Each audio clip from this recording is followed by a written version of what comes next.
19वां अध्याय। पूजा का भेद। ऋषि बोले, हे सूत जी, आप हम पर कृपा करके पार्थिव महेश्वर की महिमा का वर्णन जो आपने वेद व्यास जी से सुना है सुनाइए। सूत जी बोले, हे ऋषियों, मैं भोग और मोक्ष देने वाली पार्थिव पूजा पद्धति का वर्णन कर रहा हूँ। पार्थिव लिंग सभी लिंगों में सर्वश्रेष्ठ है। इसके पूजन से मनोवांछित फलों की प्राप्ति होती है। अनेक देवता, दैत्य, मनुष्य, गंधर्व, सर्प एवं राक्षस शिवलिंग की उपासना से अनेक सिद्धियां प्राप्त कर चुके हैं। जिस प्रकार सतयुग में रत्न का, त्रेता में स्वर्ण का व द्वापर में पारे का महत्व है, उसी प्रकार कलयुग में पार्थिव लिंग अति महत्वपूर्ण है। शिव मूर्ति का पूजन तप से भी अधिक फल प्रदान करता है।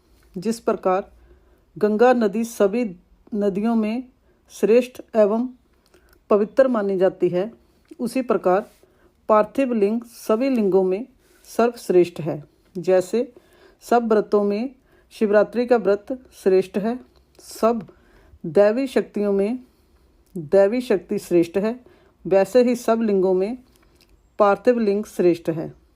पार्थिव लिंग का पूजन धन, वैभव, आयु एवं लक्ष्मी देने वाला तथा संपूर्ण कार्यों को पूर्ण करने वाला है।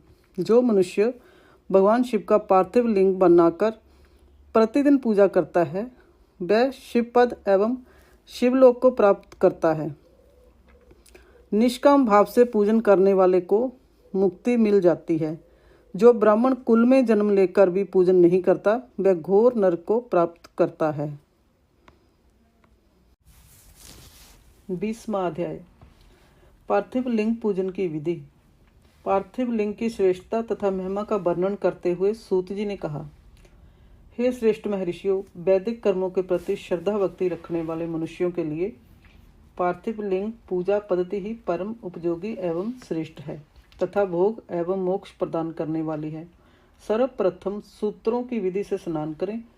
सांध्योपासना के उपरांत ब्रह्म यज्ञ करें। तत्पश्चात देवताओं, ऋषियों, मनुष्यों और पितरों का तर्पण करें। सब नित्य कर्मों को करके शिव भगवान का स्मरण करते हुए भस्म तथा रुद्राक्ष को धारण करें। फिर पूर्ण भक्ति भावना से पार्थिव लिंग की पूजा अर्चना करें। ऐसा करने से संपूर्ण मनोवांछित फलों की प्राप्ति होती है। किसी नदी या तालाब के किनारे, पर्वत पर या जंगल में या शिवालय में अथवा अन्य किसी पवित्र स्थान पर पार्थिव पूजन करना चाहिए। पवित्र स्थान की मिट्टी से शिवलिंग का निर्माण करना चाहिए। ब्राह्मण श्वेत मिट्टी से, क्षत्रिय लाल मिट्टी से, वैश्य पीली मिट्टी से एवं शूद्र काली मिट्टी से शिवलिंग का निर्माण करें।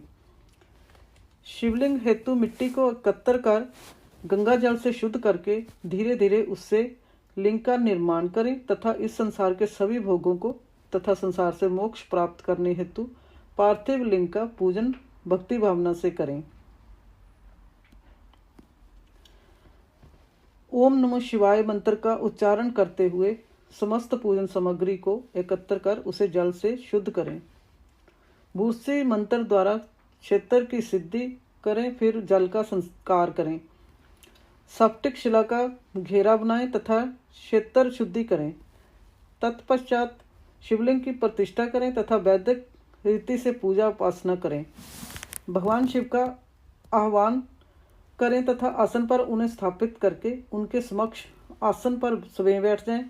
शिवलिंग को दूध, दही और घी से स्नान कराएं। ऋचाओं से मधु और शक्कर से स्नान कराएं। ये पांचों वस्तुएं दूध, दही, घी, शहद और शक्कर पंचामृत कहलाते हैं।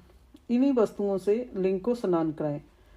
तदुपरांत उत्तरीय धारण कराएं। चारों ऋचाओं को पढ़कर भगवान शिव को बस्तर और यज्ञोपवीत समर्पित करें तथा सुगंधित चंदन एवं रोली चढ़ाएं तथा अक्षत, फूल और बेलपत्र अर्पित करें। नैवेद्य और फल अर्पित कर 11 रुद्रों को पूजन करें तथा पूजन कर्म करने वाले पुरोहित को दक्षिणा दें। हर महेश्वर, शंभु, शूलपाणी, पिनाकधारी, शिव, पशुपति, महादेव, गिरजापति आदि नामों से पार्थिव लिंग का पूजन करें तथा आरती करें। शिवलिंग की परिक्रमा करें तथा भगवान शिव को साष्टांग प्रणाम करें। पंचाक्षर मंत्र तथा 16 उपचारों से विधिवत पूजन करें। इस प्रकार पूजन करते हुए भगवान शिव से इस प्रकार प्रार्थना करें। सबको सुख समृद्धि प्रदान करने वाले हे कृपा निधान भूतनाथ शिव, आप मेरे प्राणों में बसते हैं। आपके गुण ही मेरे प्राण हैं। आप मेरे सब कुछ हैं। मेरा मन सदैव आपका ही चिंतन करता है। हे प्रभु, यदि मैंने कभी भूलवश अथवा जानबूझकर भक्तिपूर्वक आपका पूजन किया हो तो वह सफल हो जाए। मैं महापापी हूँ, पतित हूँ, जबकि आप पतित पावन हैं। हे महादेव, हे सदाशिव, आप वेदों, पुराणों और शास्त्रों के सिद्धांतों के परम ज्ञाता हैं। अब तक कोई भी आपको पूर्ण रूप से नहीं जानता है, फिर भला मुझ जैसा पापी मनुष्य आपको कैसे जान सकता है। हे महेश्वर, मैं पूर्ण रूप से आपके अधीन हूँ। हे प्रभु, कृपा कर मुझ पर प्रसन्न होइए और मेरी रक्षा कीजिए। इस प्रकार प्रार्थना करने के बाद भगवान शिव को फूल व अक्षत चढ़ाकर प्रणाम कर आदरपूर्वक विसर्जन करें। हे मुनियों, इस प्रकार की गई भगवान शिव की पूजा भोग और मोक्ष प्रदान करने वाली एवं भक्ति भाव बढ़ाने वाली है।